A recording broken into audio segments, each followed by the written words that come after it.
ನಾಳೆಗೆ market crash ಆದರೆ ನೀವು ಭಯಭೀತರ ಆಗಬೇಕಾಗಿಲ್ಲ. ಫೈನಾನ್ಷಿಯಲ್ ಪ್ಲಾನಿಂಗ್ ಅಂದಾಗ ಅದು ಏನು ದೊಡ್ಡ ರಾಕೆಟ್ ಸೈನ್ಸ್ ಅಲ್ಲ, ಏನಲ್ಲ. ನಾನು ಇವತ್ತು ಇಲ್ಲ ಅಂದರೆ ನನ್ನ ಫ್ಯಾಮಿಲಿಗೆ ಫೈನಾನ್ಷಿಯಲ್ ಡಿಪೆಂಡೆಂಟ್ ಇದ್ದವರಿಗೆ ಲಾಸ್ ಆಗುತ್ತಂದರೆ ಈ ಫೈನಾನ್ಷಿಯಲ್ ಇಂಡಸ್ಟ್ರಿಯಲ್ಲಿ ನಾನು ನಿಮ್ಗೆ ಎಷ್ಟು ಕಾಂಪ್ಲಿಕೇಟ್ ಮಾಡ್ತೀನಿ ಅಷ್ಟು ನನಗೆ ದುಡ್ಡು. ನಿಮ್ಮ ಜಾಬ್ ಇಮಿಡಿಯೇಟಾಗಿ ಲಾಸ್ ಆದರೆ ನೆಕ್ಸ್ಟ್ 6 ಮಂತ್ಸು 20,000 ನಾವು ಉಳಿಸ್ತಾ ಇದ್ದೀವಿ ಅಂದರೆ ಫಸ್ಟು ಮಾಡೋ ತಪ್ಪೇನೆಂದರೆ ಅವನೇನಾದರೂ ಡೆತ್ ಆದರೆ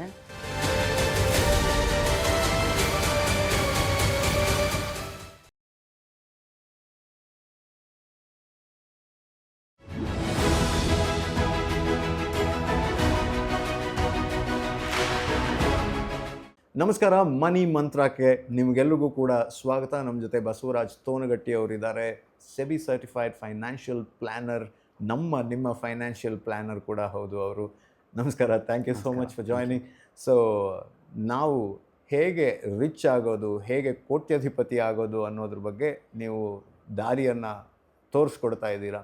ಅಲ್ಲಿಂದನೇ ನಮ್ಮ ಜರ್ನಿಯನ್ನು ಕಂಟಿನ್ಯೂ ಮಾಡೋಣ. ನೀವು ಆಗಬಹುದು ಅಂತ ಹೇಳಿದರೆ ಅದಕ್ಕೆ ಕೆಲವೊಂದೆಲ್ಲ ವಿಷಯಗಳನ್ನು ಹೇಗೆ ನಾವು ರೆಡಿ ಆಗಬೇಕು ಅನ್ನೋದ್ರ ಬಗ್ಗೆ ಒಂದು ಸ್ವಲ್ಪ ಬೇಸಿಕ್ ಹೇಳಿದ್ರಿ. ಬಟ್ ಹೇಗೆ how to go about it ಅನ್ನೋದನ್ನು ಬಿಟ್ಬಿಟ್ರಿ. ಸೊ ಆ ಕುತೂಹಲ ನನ್ನಲ್ಲಿದೆ. ಹೇಳೋಣ. ಫಾರ್ ಎಕ್ಸಾಂಪಲ್, ಒಂದು 50,000 ಒಬ್ಬರದ್ದು ಇನ್ಕಮ್ ಇದೆ ಅಂತ ತಿಳ್ಕೊಳ್ಳೋಣ. ಒಂದು ಉದಾಹರಣೆಯಾಗಿ ನಾವು ಒಂದು ಉದಾಹರಣೆಯಾಗಿ ತೊಗೊಳ್ತಾ ಇದ್ದೀವಿ. ಆ್ಯಂಡ್ 50,000 ಇನ್ಕಮ್ ಇದೆ ಅಂತ ತಿಳ್ಕೊಳ್ಳಿ. 50,000 ಇನ್ಕಮ್ ಇದೆ ಅಂದರೆ ಒಂದು 30,000 ಖರ್ಚಿದೆ ಅಂತ ತಿಳ್ಕೊಳ್ಳೋಣ. ಅಂದರೆ 30,000 ನಾನು ಯಾಕೆ ಬರ್ತಾ ಇದ್ದೀನಿ ಅಂದರೆ ಒಂದು 60% ಖರ್ಚಿದೆ, 40% ಆ ಮನುಷ್ಯ ಉಳಿತಾಯ ಮಾಡ್ತಾ ಇದ್ದೀನಿ, ಮಾಡಬಹುದು ಅಂತ. ಓಕೆ, ಸೊ 40% ಸೇವ್ ಮಾಡ್ತಾರಂದರೆ ಒಂದು 20,000 ಆಯಿತು. ಈ ಭಾಳಷ್ಟು ಜನ ನಾವೇನು ಮಾಡ್ತೀವಿ ಅಂದರೆ 20,000 ನಾವು ಉಳಿಸ್ತಾ ಇದ್ದೀವಿ ಅಂದರೆ ಫಸ್ಟ್ ಮಾಡೋ ತಪ್ಪೇನೆಂದರೆ ನಾವು ಬೇಸಿಕ್ಸನ್ನೇ, ಫೌಂಡೇಶನ್ನೇ ನಾವು ಮರೆತು ಬಿಡ್ತೀವಿ. ಓಕೆ, ಫೈನಾನ್ಷಿಯಲ್ ಪ್ಲಾನಿಂಗ್ ಅಂದಾಗ ಅದು ಏನು ದೊಡ್ಡ ರಾಕೆಟ್ ಸೈನ್ಸ್ ಅಲ್ಲ, ಏನಲ್ಲ. ಯಾಕಂದರೆ ಈ ಫೈನಾನ್ಷಿಯಲ್ ಇಂಡಸ್ಟ್ರಿಯಲ್ಲಿ ನಾನು ನಿಮ್ಗೆ ಎಷ್ಟು ಕಾಂಪ್ಲಿಕೇಟ್ ಮಾಡ್ತೀನಿ ಅಷ್ಟು ನನಗೆ ದುಡ್ಡು. ಓಕೆ, ಅದನ್ನು ತಿಳ್ಕೊಂಡ್ಬಿಟ್ಟು ಕಾಂಪ್ಲಿಕೇಟ್ ಮಾಡ್ತಾರೆ. ಅದನ್ನು ನಾವೇನು ತಿಳ್ಕೊಂಡಿದ್ವಿ, ಅಯ್ಯೋ ಇದು ಕಬ್ಬಿಣದ ಕಡಲೆಕಾಯಿ ಅಂದ್ಬಿಟ್ಟು ನನಗೆ ಇದಲ್ಲ, ನನಗೆ ಸೂಟಬಲ್ ಆಗಲ್ಲ, ನಾನು ಯಾರ ಹತ್ರ ಎಕ್ಸ್ಪರ್ಟ್ ಹತ್ರನೇ ಹೋಗ್ಬೇಕಂತ ನಾವು ತಿಳ್ಕೊಂಡ್ಬಿಟ್ಟಿದ್ವಿ. ಬಟ್ 90% ಫೈನಾನ್ಷಿಯಲ್ ಪ್ಲಾನಿಂಗ್ ಇರೋದು ಕಾಮನ್ ಸೆನ್ಸಿಂದ. ಸೊ ಕಾಮನ್ ಸೆನ್ಸ್ ಹೆಂಗೆ ಅಪ್ಲೈ ಮಾಡ್ಬೇಕಂತ ಹೇಳ್ತೀನಿ. 30,000 ಖರ್ಚಿಗೆ ಬಿಟ್ಬಿಡಿ, 20,000 ಉಳಿತಲ್ಲ. 20,000 ಇನ್ವೆಸ್ಟ್ಮೆಂಟ್ ಮಾಡೋಕ್ಕಿಂತ ಮೊದಲು ನೀವು ಫೈನಾನ್ಷಿಯಲ್ ಪ್ಲ್ಯಾನಿಂಗ್ ಅಂದ ತಕ್ಷಣ ಫಸ್ಟ್ ಥಿಂಗ್ ನೀವೇನು ತಿಳ್ಕೊಬೇಕಂದ್ರೆ, ನನಗೇನಾದರೂ ಕೆಟ್ಟದ್ದಾದರೆ ನಾನು ಹೆಂಗೆ ಫೈನಾನ್ಷಿಯಲಿ ರೆಡಿ ಇರಬೇಕು. ಓಕೆ, ಆರೋಗ್ಯ ಇರ್ಬೋದು, ಆಕ್ಸಿಡೆಂಟ್ ಯಾವುದೇ ಇರ್ಬೋದು, ಎನಿಥಿಂಗ್. ಸೊ ಅದಕ್ಕೋಸ್ಕರ ಫಸ್ಟ್ ನೀವು ಜೀವ ವಿಮೆ ಅಥವಾ ಲೈಫ್ ಇನ್ಶೂರೆನ್ಸನ್ನು ತೊಗೊಳ್ಳೋದು ಇಂಪಾರ್ಟೆಂಟ್. ಅದು ಅಗತ್ಯ, ತುಂಬ. ಯಾರೇ ನಿಮಗೆ ಜೀವ ವಿಮೆ ಅಥವಾ ಲೈಫ್ ಇನ್ಶೂರೆನ್ಸ್ ಯಾರಿಗೆ ಇಂಪಾರ್ಟೆಂಟ್ ಅಂದರೆ, ಯಾರು ಅಸೆಟ್ಟನ್ನು ಕ್ರಿಯೇಟ್ ಮಾಡಿಲ್ಲ ಅಂದರೆ, ನಾನು ಇವತ್ತು ಇಲ್ಲ ಅಂದರೆ ನನ್ನ ಫ್ಯಾಮ್ಲಿಗೆ ಫೈನಾನ್ಷಿಯಲ್ ಡಿಪೆಂಡೆಂಟ್ ಇದ್ದವರಿಗೆ ಲಾಸ್ ಆಗುತ್ತಂದರೆ ಅವರು ಲೈಫ್ ಇನ್ಶೂರೆನ್ಸ್ ತೊಗೊಳ್ಳೇಬೇಕು. ಅದ್ರ ಜೊತೆಗೆ ನಾನು ಅಷ್ಟು ಅಸೆಟ್ಟನ್ನು ಕ್ರಿಯೇಟ್ ಮಾಡಿಲ್ಲ, ನನ್ನ ಫ್ಯಾಮ್ಲಿಗೆ ನಾನು ಅಷ್ಟು ಸಂಪತ್ತನ್ನು ಮಾಡಿಲ್ಲ ಅಂತ ಯಾರಿಗಾದರೂ ಡೌಟ್ ಇದ್ದರೆ ಅವರು ಕೂಡ ಜೀವ ವಿಮೆಯನ್ನು ತೊಗೊಳ್ಳೇಬೇಕು. ಸೊ ಜೀವ ವಿಮೆ ಅಂದ ತಕ್ಷಣ ಏನು ಎಷ್ಟು ಮಿಸ್ಗೈಡೆನ್ಸ್ ಇದೆ ಅನ್ನೋದ್ರ ಬಗ್ಗೆ ಮತ್ತೊಂದು ವಿಡಿಯೋ ಮಾಡೋಣ. ತುಂಬ ಇದೆ, ನಾನೇ ತುಂಬ ಅನುಭವಿಸ್ತಾ ಇದ್ದೀನಿ. ಸೊ ಸಿಂಪಲ್ ಆಗಿ ಟರ್ಮ್ ಲೈಫ್ ಇನ್ಶೂರೆನ್ಸ್ ಅಂತ ಇದೆ. ಎಲ್ಲ ಲೈಫ್ ಇನ್ಶೂರೆನ್ಸ್ ಕಂಪ್ನಿಗಳು ಇನ್ಕ್ಲೂಡಿಂಗ್ LIC ಅವರು ಕೂಡ ಈ ಪ್ರಾಡಕ್ಟನ್ನು ನಿಮಗೆ ಕೊಡಲೇಬೇಕು, ಕೊಡ್ತಾರೆ. ಇದರಲ್ಲಿ ನೀವು ಈ ಟರ್ಮ್ ಲೈಫ್ ಇನ್ಶೂರೆನ್ಸ್ ಅಂದರೆ ಏನಂದರೆ, ಒಬ್ಬ 30 ವರ್ಷದವನು ಇದ್ದಾನೆ ಅಂತ ತಿಳ್ಕೊಳ್ಳಿ. 30 ವರ್ಷದವನು ಇದ್ದಾನೆ, ಅವನು ಒಂದು 60 ವರ್ಷದವರೆಗೆ ಅವನು ಅರ್ನ್ ಮಾಡ್ತಾ ಇದ್ದಾನೆ. ಅಕಸ್ಮಾತ್ 30ನೇ ವಯಸ್ಸಿಗೆ ಅವನಿಗೆ ಡೆತ್ ಆದರೆ, ಅಥವಾ ಈಗ ಒಂದು 50 ಲಕ್ಷದ ಟರ್ಮ್ ಲೈಫ್ ಇನ್ಶೂರೆನ್ಸ್ ತೊಗೊಂಡಿದ್ದಾನೆ ಅಂತ ತಿಳ್ಕೊಳ್ಳೋಣ. 50 ಲಕ್ಷದ ಟರ್ಮ್ ಲೈಫ್ ಇನ್ಶೂರೆನ್ಸ್ ತೊಗೊಂಡಿದ್ದಾನೆ, ಒಂದು 30 ವರ್ಷದ ಟರ್ಮ್ ಲೈಫ್ ಇನ್ಶೂರೆನ್ಸ್ ತೊಗೊಂಡಿದ್ದಾನೆ. ಅವನೇನಾದರೂ ಡೆತ್ ಆದರೆ ಆ ಫ್ಯಾಮ್ಲಿಗೆ 50 ಲಕ್ಷ ಸಿಗುತ್ತೆ. ಆ 50 ಲಕ್ಷ ಸಿಗುತ್ತೆ ಅನ್ನೋದಕ್ಕೋಸ್ಕರ ಅವ್ರು ಪ್ರೀಮಿಯಂ ಕಟ್ಟಿಸ್ಕೋತಾರೆ. ಅಕಸ್ಮಾತ್ ಅವ್ನು ಜೀವಂತ ಇದ್ದರೆ, ಆ 30 ವರ್ಷದವರೆಗೆ ಜೀವಂತ ಇದ್ದರೆ ಏನೂ ಸಿಗಲ್ಲ. ಸೊ ಅದಕ್ಕೋಸ್ಕರ ನಿಮ್ಗೆ ಇದ್ದರೆ ಏನೂ ಸಿಗಲ್ಲ, ಡೆತ್ ಆದರೆ ಮಾತ್ರ ನಿಮ್ಮ ಫ್ಯಾಮ್ಲಿಗೆ 50 ಲಕ್ಷ ಕೊಡ್ತಾರೆ ಅನ್ನೋದಕ್ಕೋಸ್ಕರ ಲೈಫ್ ಅವರ 60 ವರ್ಷ ನಂತರ ಕೂಡ ಅವ್ರಿಗೆ ಲಂಸಮ್ ಸಿಗಲ್ಲ. ಈ pure term it is gone. So ಅದಕ್ಕೋಸ್ಕರನೇ ಅವರು ತುಂಬ ಚೀಪಾಗಿ ನೀವು ಚಾರ್ಜ್ ಮಾಡ್ತಾರೆ. ನೀವು 50 ಲಕ್ಷ ನೀವು ದೊಡ್ಡ ಅಮೌಂಟ್ ಅನ್ನಿಸ್ಬೋದು, 50,000 ಇನ್ಕಮ್ ಇರೋನು 50 ಲಕ್ಷ ಹೆಂಗೆ ರೀ ಅದನ್ನು ಅಫೋರ್ಡ್ ಮಾಡ್ಬೋದು ಅಂತ. 50 ಲಕ್ಷ ಟರ್ಮ್ ಲೈಫ್ ಇನ್ಶೂರೆನ್ಸನ್ನು ನೀವೇನಾದರೂ ಆನ್ಲೈನಲ್ಲಿ ತೊಗೊಳಿಕ್ಕೆ ಹೋದರೆ it hardly cost you around 500 to 1000 rupees. ಇದು ಹೆಲ್ತ್ ಇನ್ಶೂರೆನ್ಸ್ ಥರ ಅಲ್ಲ, ಟರ್ಮ್ ಲೈಫ್ ಇನ್ಶೂರೆನ್ಸ್ ಅಲ್ಲ, ಅದ್ರ ಥರನೇ $500 ನಾನು ಎಲ್ಲೋ ಹೋಗ್ಬಿಟ್ಟು ಖರ್ಚು ಮಾಡ್ತಿರ್ತೀನಿ. ಅಕಸ್ಮಾತ್ ಅದೇ $500 ನಾನು ಉಳಿಸಿಬಿಟ್ಟು ಈ ಟರ್ಮ್ ಲೈಫ್ ಇನ್ಶೂರೆನ್ಸ್ ಅಂತ ತೊಗೊಂಡ್ರೆ ನನಗೇನಾದರೂ ಆದರೆ ನನ್ನ ಹಿಂದಿರುವಂಥ ಫೈನಾನ್ಷಿಯಲ್ ಡಿಪೆಂಡೆನ್ಸಿಗೆ ಯಾವುದು ಲಾಸ್ ಆಗಲ್ಲ. ರೈಟ್. ಸೊ ಅದಕ್ಕೋಸ್ಕರ ಫಸ್ಟ್ ಟರ್ಮ್ ಲೈಫ್ ಇನ್ಶೂರೆನ್ಸ್ ತೊಗೊಳ್ಳಿ, ಅದು ಸ್ಟೆಪ್ 1. ಸ್ಟೆಪ್ 1. ಎರಡನೇದ್ದು ಹೆಲ್ತ್ ಇನ್ಶೂರೆನ್ಸು. ನೀವೆಲ್ಲೋ ಜಾಬ್ ಮಾಡ್ತಾ ಇರ್ತಿದ್ದಂದರೆ ನಿಮ್ಮ ಎಂಪ್ಲಾಯರ್ ಕೊಡ್ತಾ ಇರ್ತಾರೆ. ಎಂಪ್ಲಾಯರ್ ಕೊಡ್ತಾ ಇದ್ದರೆ ನಿಮ್ಗೆ ಇನ್ನೂ ತೊಗೊಳ್ಳಿಕ್ಕೆ ನಿಮಗೆ ಅಫೋರ್ಡೆಬಿಲಿಟಿ ಇಲ್ಲ ಅಂದರೆ ಬಿಡಿ, ಎಂಪ್ಲಾಯರ್ ಇದ್ದಾರೆ ಕೊಡ್ತಾರೆ. ಬಟ್ ಏನಾಗುತ್ತೆ ಅಂದರೆ ಒಂದಿಷ್ಟು ಕೇಸ್ಗಳಲ್ಲಿ ಸಡನ್ನಾಗಿ ಜಾಬ್ ಲಾಸ್ ಆಗ್ಬೋದು. ಕರೆಕ್ಟ್. ನಂತರ ನಿಮ್ಮ ಎಂಪ್ಲಾಯರ್ ಕೊಡ್ತಿರುವಂಥ ಸಮ್ ಅಶ್ಯೂರ್ಡ್ ಅಂದರೆ ಆ ಕವರೇಜ್ ಏನಿದೆಯಲ್ಲ 2 ರಿಂದ 5 ಲಕ್ಷ ಇರ್ಬೋದು. ಬೆಂಗಳೂರು ಅಂತ ಊರಲ್ಲಿ ನೀವೇನಾದರೂ ಜೀವನ ಮಾಡ್ತಾಯಿದ್ರೆ 5 ಲಕ್ಷ ಒಂದು ದಿನ ಹಾಸ್ಪಿಟಲೈಸೇಷನ್ಗೆ ಹೋದರೆ ಆದರೆ ಹೋಗ್ಬಿಡುತ್ತೆ. ಸೊ ಅದಕ್ಕೋಸ್ಕರ ನಿಮ್ಮದೇ ಆದಂಥ ಒಂದು ಹೆಲ್ತ್ ಇನ್ಶೂರೆನ್ಸ್ ತೊಗೊಳ್ಳಿ. ಅದಕ್ಕೂ ಏನು ಹೆಚ್ಚಿಗೆ ಕಾಸ್ಟ್ ಆಗೋಲ್ಲ. ನೀವು ಒಂದು 5 ಲಕ್ಷ ಹೆಲ್ತ್ ಇನ್ಶೂರೆನ್ಸ್ ತೊಗೊತೀನಿ ಅಂದರೆ ಮೇ ಬಿ ಅದಕ್ಕೊಂದು 600-700 ರೂಪಾಯಿ ಖರ್ಚಾಗುತ್ತೆ. 1,000 ಖರ್ಚಾಯಿತು. 20,000ದಲ್ಲಿ 1,000 ಇದಕ್ಕಿಟ್ವಿ ತಿಂಗಳಲ್ಲಿ. ಆಕ್ಸಿಡೆಂಟಲ್ ಇನ್ಶೂರೆನ್ಸ್ ಅಂತ ಇದೆ, ಅದು ಇನ್ನೂ ಕಮ್ಮಿ, ಅದು ತುಂಬ ಕಮ್ಮಿ. ನೀವು 25 ಲಕ್ಷ ಕವರೇಜ್ ತೊಗೊತೀನಿ ಅಂದರೆ ವರ್ಷಕ್ಕೆ 4 ರಿಂದ 5 ಸಾವಿರ ಅಥವಾ 2 ರಿಂದ 3 ಸಾವಿರ ಇದೆ. ಒಂದು 100 ರಿಂದ 200 ರೂಪಾಯಿ ಆಗುತ್ತೇನೋ ತಿಂಗಳಿಗೆ. ಮೋಸ್ಟ್ ಇಂಪಾರ್ಟೆಂಟ್ ಆಸ್ಪೆಕ್ಟ್ ಅಂದರೆ ಈ ಎಮರ್ಜೆನ್ಸಿ ಫಂಡ್. ಇದನ್ನು ಯಾರೂ ಮಾಡೋದಿಲ್ಲ. ಈ 4 ಮಾಡಿದ ತಕ್ಷಣ ನೆಕ್ಸ್ಟ್ ಸ್ಟೆಪ್ಪು ಇನ್ವೆಸ್ಟ್ಮೆಂಟ್ ಮಾಡುವಾಗೂ ಜನ ಏನು ಮಾಡ್ತಾರಂದರೆ ಈ 20,000ದಲ್ಲಿ 2,000 ಇನ್ಶೂರೆನ್ಸಿಗೆ ಹೋಯ್ತು ಅಂತ ತಿಳ್ಕೊಳ್ಳಿ, 18,000 ಉಳಿತು. 18,000 ಉಳಿತಾ ಇದೆ ಅಂದ ತಕ್ಷಣ ಫಸ್ಟ್ ಟಾರ್ಗೆಟ್ ಏನು ಮಾಡ್ತಾರೆ ಅಂದರೆ ಜನ ಬ್ಯಾಂಕ್ ಎಫ್ ಡಿಗಿಂತ ರಿಟರ್ನ್ ಹೆಚ್ಚಿಗೆ ಎಲ್ಲಿ ಬರುತ್ತೆ ಅದನ್ನು ಟಾರ್ಗೆಟ್ ಮಾಡ್ತಾರೆ. ಬ್ಯಾಂಕ್ ಎಫ್ ಡಿಗಿಂತ ರಿಟರ್ನ್ ಎಲ್ಲಿ ಹೆಚ್ಚಿಗೆ ಬರುತ್ತೆ ಅಂದ್ಬಿಟ್ಟು ನೋಡ್ತಾ ಸ್ಟಾಕ್ ಮಾರ್ಕೆಟ್ಗೆ ಇಳಿತಾರೆ, ಇಕ್ವಿಟಿ ಮ್ಯೂಚುವಲ್ ಫಂಡಿಗೆ ಇಳಿತಾರೆ, ಅಥವಾ ಈ ಆ್ಯಪ್ದಲ್ಲಿ ಏನೇನೋ ಇನ್ವೆಸ್ಟ್ ಮಾಡ್ಲಿಕ್ಕೆ ಹೇಳ್ತಿರ್ತಾರೆ ಅದರಲ್ಲಿ ಇನ್ವೆಸ್ಟ್ ಮಾಡ್ತಾರೆ. ಅದನ್ನು ಏನೂ ಮಾಡಬೇಡಿ, ಅದೆಲ್ಲ ಸೆಕೆಂಡರಿ. ಫಸ್ಟ್ ನೀವು 18,000 ನಿಮ್ಮ ಹತ್ರ ಉಳಿತಾ ಇದೆಯಲ್ಲ, ನಿಮ್ಮ ಫೈನಾನ್ಷಿಯಲ್ ಗೋಲ್ಸನ್ನು ನೀವು ಲಿಸ್ಟ್ ಔಟ್ ಮಾಡ್ಕೊಳ್ಳಿ ನೀವೇ. ಅದಕ್ಕೇನು ಕಾಮನ್ ಸೆನ್ಸು. ಫೈನಾನ್ಷಿಯಲ್ ಗೋಲ್ ಅಂದ್ರೇನು? ನೀವು ಮದುವೆ ಆಗಿದ್ದರೆ, ಮಗುವಿನ ಪ್ಲ್ಯಾನ್ ಮಾಡ್ತಾಯಿದ್ರೆ, ಅಥವಾ ಮಗು ಆಲ್ರೆಡಿ ಇದೆ ಅಂತ ತಿಳ್ಕೊಳ್ಳಿ. ಈಗ 1 ವರ್ಷದ ಮಗು ಇದೆ ಅಂತ ತಿಳ್ಕೊಳ್ಳಿ. 1 ವರ್ಷದ ಮಗು ಇದೆ ಅಂದರೆ 17 ವರ್ಷ ಆದ ನಂತರ ಆ ಮಗುವಿಗೆ ಎಜುಕೇಷನಿಗೆ ದುಡ್ಡು ಬೇಕು. ಈ ಥರ ಲಿಸ್ಟ್ ಮಾಡ್ಕೊಳ್ಳಿ. 17 ವರ್ಷ ಆದ ನಂತರ ನಾನು ದುಡ್ಡು ಬೇಕು. ನಾನೀಗ 30 ವರ್ಷ ಇದ್ದೀನಿ, 50 ವರ್ಷ ನಾನು 50-60 ವರ್ಷದವರೆಗೆ ನಾನು ವರ್ಕ್ ಮಾಡ್ತೀನಿ ಅಂದರೆ ಇನ್ನೂ 20 ವರ್ಷ ನನಗೆ ವರ್ಕಿಂಗ್ ಇದೆ, ಕೆಪಬಿಲಿಟಿ ಇದೆ. ಸೊ ರಿಟೈರ್ಮೆಂಟಿಗೆ ನಾನು ದುಡ್ಡು ಬೇಕು. ಸಿಂಪಲಾಗಿ ಕ್ಯಾಲ್ಕುಲೇಟ್ ಮಾಡ್ಕೊಳ್ಳಿ. ಮಾಡ್ಕೊಂಡ ತಕ್ಷಣ, ಅಥವಾ ನೀವೊಂದು 2 ವೀಲರ್ ತೊಗೊತಾ ಇದ್ದೀನಿ ಅಂತ ತಿಳ್ಕೊಳ್ಳಿ, ಲಾಂಗ್ ಟರ್ಮ್ ಗೋಲ್ ಬಿಟ್ಬಿಡಿ. 2 ವೀಲರ್ ತೊಗೊತಾ ಇದ್ದೀನಿ ಅಂತ ತಿಳ್ಕೊಳ್ಳಿ, ಇನ್ನೊಂದು ವರ್ಷದಲ್ಲಿ ನಾನು 2 ವೀಲರ್ ತೊಗೋಬೇಕಾಗಿದೆ, ಅದನ್ನು ಲಿಸ್ಟ್ ಮಾಡ್ಕೊಳ್ಳಿ. ಮೊದಲು ಲಿಸ್ಟ್ ಮಾಡ್ಕೊಳ್ಳಿ. ಆವಾಗ ನಿಮ್ಗೆ ಕ್ಲಾರಿಟಿ ಬರುತ್ತೆ ಇನ್ನು ಎಷ್ಟು ವರ್ಷ ಆದ ನಂತರ ನಾನು ದುಡ್ಡು ಬೇಕು, ಎಷ್ಟು ದುಡ್ಡು ಬೇಕಂತ. ಇದು ಸಿಂಪಲ್ಲ. ಇದಕ್ಕೇನು ಕಾಮನ್ ಸೆನ್ಸ್ ಇದ್ರೆ ಸಾಕು, ಏನು ಫೈನಾನ್ಷಿಯಲ್ ಜ್ಞಾನನೂ ಬೇಡ, ಏನೂ ಬೇಡ, ಎಕ್ಸ್ಪರ್ಟು ಬೇಕಾಗಿಲ್ಲ, ಏನೂ ಬೇಕಾಗಿಲ್ಲ. ಇದು ಆದ ನಂತರ ಏನು ಮಾಡ್ಬೇಕಂದ್ರೆ ಪ್ರಾಡಕ್ಟ್ಸಿಗೆ ಬರಬೇಕು. ಪ್ರಾಡಕ್ಟ್ಸ್ ಅಂತ ಬಂದಾಗ ನಾವು ಏನು ಮಾಡ್ತೀವಿ ಅಂದರೆ 1 ವರ್ಷ ಇರಲಿ, 2 ವರ್ಷ ಇರಲಿ, 3 ವರ್ಷ ಇರಲಿ, 4 ವರ್ಷ ಇರಲಿ, ನಾವು ಏನು ಮಾಡ್ತಿರ್ತೀವಿ ಅಂದರೆ ಟಾರ್ಗೆಟು ಬ್ಯಾಂಕ್ ಎಫ್ ಡಿಗಿಂತ ಎಲ್ಲಿ ಹೆಚ್ಚು ರಿಟರ್ನ್ ಬರುತ್ತೆ, ನಾನು ಬೇಗ ದುಡ್ಡು ಬರ್ಬೇಕಂತ ನಾವು ಮಾಡ್ತಾಯಿರ್ತೀವಿ. ಇಲ್ಲೇ ಹಳ್ಳಕ್ಕೆ ಬೀಳೋದು. ಇದಕ್ಕೆ ಏನು ಮಾಡ್ಬೇಕಂದ್ರೆ ಬ್ಯಾಂಕ್ ಎಫ್ ಡಿಲಿ ಮಾತ್ರ ಇಡಬೇಕು ಅಂತ ಇಲ್ಲ, ನಾನು ಹೇಳ್ತೀನಿ. ಶಾರ್ಟ್ ಟರ್ಮ್ ಗೋಲ್ ಇದೆ ಅಂತ ತಿಳ್ಕೊಳ್ಳಿ. ಒಂದು 3 ರಿಂದ 5 ವರ್ಷದ ಒಳಗಡೆ ಗೋಲ್ ಇದೆ. ಅಲ್ಲಿ ಯಾವುದೇ ರಿಸ್ಕ್ ತೊಗೋಬೇಡಿ, ಸಿಂಪಲ್ಲಾಗಿ ಬ್ಯಾಂಕ್ ಎಫ್ ಡಿ, ಆರ್ ಡಿಗಳಲ್ಲಿ ಹೂಡಿಕೆ ಮಾಡಿ. R D is good for your short term requirement. ನಿಮ್ಮ ಗೋಲ್ ಏನಾದರೂ ಮೀಡಿಯಮ್ ಟರ್ಮ್ ಇದೆ, ಒಂದು 5 ರಿಂದ 8 ವರ್ಷದ ಒಳಗಡೆ ಇದೆ ಅಂತ ತಿಳ್ಕೊಳ್ಳಿ. ಆವಾಗ ನೀವು ಸ್ವಲ್ಪ ರಿಸ್ಕ್ ತೊಗೊಳ್ಳಿಕ್ಕೆ ಎಲಿಜಿಬಲ್ ಇದ್ದೀರಾ ಅಂತ. ಅಂದರೆ ಲಾಂಗ್ ಟರ್ಮ್ ಇದೆ, ಯಾವುದೇ ಮಾರ್ಕೆಟ್ ಕ್ರ್ಯಾಶ್ ಆಗಲಿ, ಏನೇ ಆಗಲಿ, ಎಕನಾಮಿಕಲ್ ಕ್ರ್ಯಾಶಸ್ ಆದರೂ ಕೂಡ ರಿಕವರಿ ಆಗಿ ಮತ್ತೆ ನಿಮ್ಮ ದುಡ್ಡು ನಿಮ್ಮ ಕೈ ಸಿಗಲಿಕ್ಕೆ ಒಂದು ಒಳ್ಳೆಯ ಅವಧಿ ಇದೆ ಅಂತ.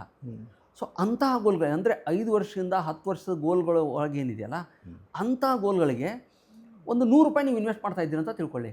100 ರೂಪಾಯಿ ಇನ್ವೆಸ್ಟ್ ಮಾಡ್ತಾ ಇದ್ದರೆ ಒಂದು 40 ರಿಂದ 50 ರೂಪಾಯಿ ಈ ಇಕ್ವಿಟಿ ಮ್ಯೂಚುವಲ್ ಫಂಡು ಅಥವಾ ಈ ಸ್ಟಾಕ್ ಮಾರ್ಕೆಟ್ದಲ್ಲಿ ಇನ್ವೆಸ್ಟ್ ಮಾಡಿ.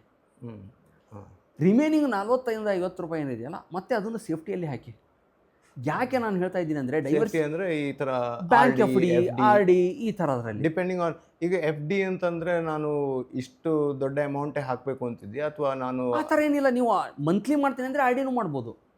ನಾನು ಮಂತ್ಲಿನೇ ಮಾಡಲಿಕ್ಕೆ ನನಗೆ bank F D, R D ಬೇಡ ಅಂದರೆ ಮ್ಯೂಚುವಲ್ ಫಂಡ್ಗಳಲ್ಲಿ ಡೆಟ್ ಮ್ಯೂಚುವಲ್ ಫಂಡ್ ಅಂತ ಇವೆ, ಸೇಫ್ಟಿ ಆಗಿರುವಂಥ, ಸೇಫ್ ಆಗಿರುವಂಥ. ಸ್ಟಾಕ್ ಮಾರ್ಕೆಟ್ದಲ್ಲಿ ಇನ್ವೆಸ್ಟೇ ಮಾಡಲ್ಲ ಅವರು.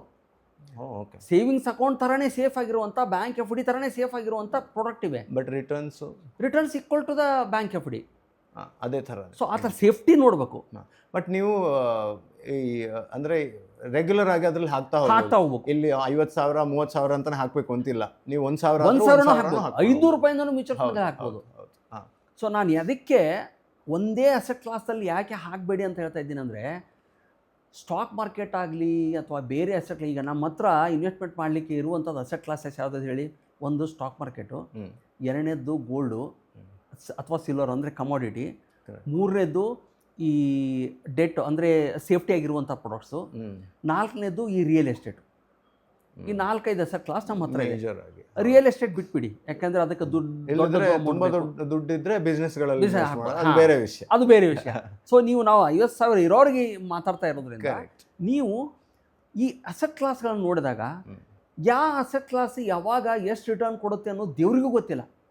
ಎಕ್ಸ್ಪರ್ಟನ್ನು ಬಿಟ್ಬಿಡಿ, ಫೈನಾನ್ಷಿಯಲ್ ಎಕ್ಸ್ಪರ್ಟನ್ನು ಬಿಟ್ಬಿಡಿ, ಯಾರಿಗೂ ದೇವ್ರಿಗೂ ಗೊತ್ತಿಲ್ಲ. ಇಂಥ ಸಿಚುವೇಶನ್ದಲ್ಲಿ ನಾನು ನನ್ನ ಕಂಟ್ರೋಲ್ದಲ್ಲಿ ಇರೋದು ಯಾವುದನ್ನು ಮಾತ್ರ ನಾನು ನೋಡಬೇಕು.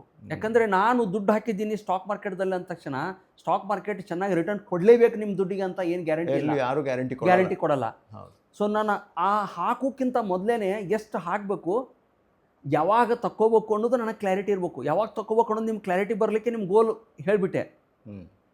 ಇದಾದ ನಂತರ ನಾನು ಡೈವರ್ಸಿಫಿಕೇಶನ್ ಅಂದರೆ ಎಲ್ಲ ಒಂದು 100 ರೂಪಾಯಿ ಇನ್ವೆಸ್ಟ್ ಮಾಡ್ತಾ ಇದ್ರೆ ಎಲ್ಲದೂ ಹೋಗ್ಬಿಟ್ಟು ಒಂದೇ ಕಡೆ ಹಾಕೋದು ಬದಲು ಡೈವರ್ಸಿಫೈ ಮಾಡಿ, ಒಂದು ಸ್ವಲ್ಪ ಅಲ್ಲಿ ಹಾಕಿ ಒಂದು ಸ್ವಲ್ಪ ಇಲ್ಲಿ ಹಾಕಿ. ಯಾಕೆ ಹೇಳ್ತಾ ಇದ್ದೀನಿ ಅಂದರೆ, ಯಾವುದರಲ್ಲಿ ಏನಾದರೂ ಒಂದು ಫೇಲಿಯರ್ ಆದರೆ ಮತ್ತೊಂದರಿಂದ ನಿಮಗೆ ಸಪೋರ್ಟ್ ಆಗಿಬಿಟ್ಟು ನಿಮ್ಗೆ ಒಳ್ಳೆ ರಿಟರ್ನ್ ಕೊಡೋಂಥ ಚಾನ್ಸಸ್ ಇರುತ್ತೆ. ಸೊ ಅದಕ್ಕೋಸ್ಕರ ಬ್ಯಾಲೆನ್ಸ್ ಆಗುತ್ತೆ. ಸೊ ಅದಕ್ಕೋಸ್ಕರ ಸ್ವಲ್ಪ ಸೇಫ್ಟಿಯಲ್ಲಿ ಹಾಕಿಬಿಟ್ಟು ಒಂದು 40% ಈ ಮೀಡಿಯಮ್ ಟರ್ಮ್ ಗೋಲ್ಗಳಿಗೆ 5ರಿಂದ 10 ವರ್ಷ ಏನು ಗೋಲ್ ಇರುತ್ತಲ್ಲ ಅಂಥದಕ್ಕೆ 40ರಿಂದ 50% ನೀವು ಇಕ್ವಿಟಿ ಮ್ಯೂಚುವಲ್ ಫಂಡದಲ್ಲಿ ಹಾಕಿ, ರಿಮೈನಿಂಗ್ ಅಮೌಂಟನ್ನು ಸೇಫ್ಟಿಯಲ್ಲಿ ಹಾಕಿ. ಈ ಥರ ಮಾಡಿ 10 ವರ್ಷಕ್ಕಿಂತ ಹೆಚ್ಚಿಗಿದೆ ಅಲ್ಲೂ ಮಿಕ್ಸ್ ಮಾಡಲೇಬೇಕು, ಎಲ್ಲ ಗೋಲ್ಗೂ ಮಿಕ್ಸ್ ಮಾಡಲೇಬೇಕು. ಆ ಮಿಕ್ಸ್ ಮಾಡೋ ರೇಷಿಯೋ ಏನಿದೆಯಲ್ಲ ಅದನ್ನು ಹೆಚ್ಚು ಕಮ್ಮಿ ಮಾಡ್ತಾ ಹೋಗ್ಬೇಕು ನಾವು ಅಷ್ಟೇ. ಶಾರ್ಟ್ ಟರ್ಮ್ ಇದ್ದರೆ ರಿಸ್ಕ್ ತೊಗೊಳ್ಳೇಬಾರ್ದು, ಸಿಂಪಲ್ ರೂಲು. ಮೀಡಿಯಮ್ ಇದ್ದರೆ ಸ್ವಲ್ಪ ರಿಸ್ಕ್ ತೊಗೋಬೋದು. ಲಾಂಗ್ ಟರ್ಮ್ ಅಂದರೆ ಸ್ವಲ್ಪ ಹೆಚ್ಚಿಗೆ ರಿಸ್ಕ್ ತೊಗೋಬೋದು. ಸೊ ಈಗ 10 ವರ್ಷಕ್ಕಿಂತ ಹೆಚ್ಚಿಗೆ ಗೋಲ್ ಇದೆ ಅಂದಾಗ ನಿಮಗೆ ಒಳ್ಳೆಯ ಡೆಟ್ ಅಂದರೆ ಸೇಫ್ಟಿ ಆಗಿರುವಂಥ ಪ್ರಾಡಕ್ಟ್ ಇವೆ. ನೀವೇನಾದರೂ ನಿಮ್ಮ ರಿಟೈರ್ಮೆಂಟಿಗೆ ಪ್ಲ್ಯಾನ್ ಮಾಡ್ತಾ ಇದ್ರೆ PPF public provident fund 7.1% tax free returns ಯಾರು ಕೊಡ್ತಾರೆ ಹೇಳಿ? ಇವತ್ತಿನ ಕಾಲದಲ್ಲಿ ಟ್ಯಾಕ್ಸ್ ಇಲ್ಲ. ನಂತರ ನೀವು ಇನ್ವೆಸ್ಟ್ ಮಾಡುವಾಗಲೂ ನಿಮಗೆ ಟ್ಯಾಕ್ಸ್ ಬೆನಿಫಿಟ್ ಸಿಗುತ್ತೆ, ATC ಮುಖಾಂತರ, ಸೆಕ್ಷನ್ 80C ಮುಖಾಂತರ. ನೀವು ಓಲ್ಡ್ ಟ್ಯಾಕ್ಸ್ ರಿಜಿಮ್ದಲ್ಲಿ ಎರಡು ಕಡೆನೂ ಲಾಭ. ಅದೇ ಥರ ನೀವು ಮಗಳಿಗೋಸ್ಕರ, ನಿಮ್ಮ ಒಂದು ಮಗು ಇದೆ, ಹೆಣ್ಣು ಮಗುಗೋಸ್ಕರ ನಾನು ಲಾಂಗ್ ಟರ್ಮ್ದಲ್ಲಿ ಆ ಮಗುವಿನ ಮ್ಯಾರೇಜು ಮತ್ತು ಎಜುಕೇಷನ್ಗೆ ನಾನು ಇನ್ವೆಸ್ಟ್ ಮಾಡ್ತೇನೆ ಅಂದರೆ ಸುಕನ್ಯಾ ಸಮೃದ್ಧಿ ಯೋಜನಾ ಇವತ್ತಿಗೆ 8.2% ರಿಟರ್ನ್ಸ್ ಇದೆ. ಯಾರು ಕೊಡ್ತಾರೆ ಹೇಳಿ? ಸೊ ತುಂಬ ಒಳ್ಳೆ ಪ್ರಾಡಕ್ಟ್ ಇದೆ. ಸೊ ಇಂಥ ಪ್ರಾಡಕ್ಟ್ಗಳಲ್ಲಿ ಲಾಂಗ್ ಟರ್ಮ್ಗೆ ನಿಮಗೆ ಆ ಗೋಲ್ಗೆ ಸೂಟಬಲ್ ಆಗುವ ಹಾಗೆ ಇಂಥ ಪ್ರಾಡಕ್ಟ್ಗಳಲ್ಲಿ ಡೆಟ್ ಅಂದರೆ ಸೇಫ್ಟಿ ಇರುವಂಥದ್ರಲ್ಲಿ ಇಂಥದ್ದು ಹೂಡಿಕೆ ಮಾಡೋದು. ಒಂದು 60ರಿಂದ 70 ಅಂದರೆ 100 ರೂಪಾಯಿ ಹೂಡಿಕೆ ಮಾಡ್ತಾ ಇದ್ದರೆ ಒಂದು 60ರಿಂದ 70 ರೂಪಾಯಿ ಇಕ್ವಿಟಿ ಮಾರ್ಕೆಟಲ್ಲಿ ಹಾಕಿ. ಯಾಕಂದರೆ ನೀವು ಲಾಂಗ್ ಟರ್ಮ್ದಲ್ಲಿ ಯಾವ ಥರದ್ದು ಏನೆಲ್ಲ mutual fund, simple equity mutual fund ಅಥವಾ SIPಗಳಲ್ಲಿ ಮಾಡಿ, SIPಯಲ್ಲಿ ಮಾಡಿ. ಸೊ 60ರಿಂದ 70 ರೂಪಾಯಿಯನ್ನು SIPಯಲ್ಲಿ ಮಾಡಿ ಮ್ಯೂಚುವಲ್ ಫಂಡ್ಗಳಲ್ಲಿ. ಉಳಿದ 25-30 ರೂಪಾಯಿಯನ್ನು ಈ PPF, SSY ಅಥವಾ ನಿಮ್ಮ EPFದಲ್ಲಿ ಅದನ್ನು ಕನ್ಸಿಡರ್ ಮಾಡಿಬಿಟ್ಟು ಹಾಕಿ. ಸೊ ಈ ಥರ ಮಾಡೋದ್ರಿಂದ ನಿಮಗೆ ರಿಸ್ಕ್ ಮ್ಯಾನೇಜ್ ಮಾಡ್ದಂಗೆ ಆಗುತ್ತೆ.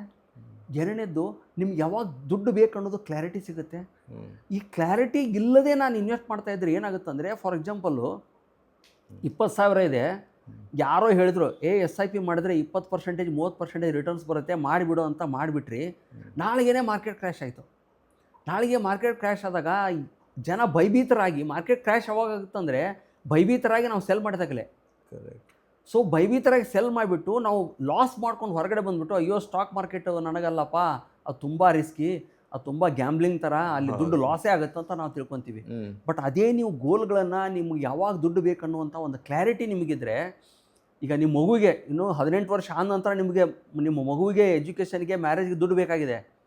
ನೀವು ಈ ಸ್ಟಾಕ್ ಮಾರ್ಕೆಟ್ದಲ್ಲಿ ಒಂದು 70 ರೂಪಾಯಿ ಅಥವಾ 70% ಹೂಡಿಕೆ ಮಾಡ್ತಾ ಇದ್ದೀರಿ ಅಂತ ತಿಳ್ಕೊಳ್ಳಿ. ನಾಳೆಗೆ ಮಾರ್ಕೆಟ್ ಕ್ರ್ಯಾಶ್ ಆಗಲ್ರಿ. ನಾಳೆಗೆ ಮಾರ್ಕೆಟ್ ಕ್ರ್ಯಾಶ್ ಆದರೆ ನೀವು ಭಯಭೀತರ ಆಗೋ ಬೇಕಾಗಿಲ್ಲ. ಯಾಕಂದರೆ ನೀವು ದುಡ್ಡು ಬೇಕಾಗಿರೋದು 18 ವರ್ಷ ನಂತರ. ಈಗ ಯಾಕೆ ಭಯ ಬೀಳ್ತೀರಾ?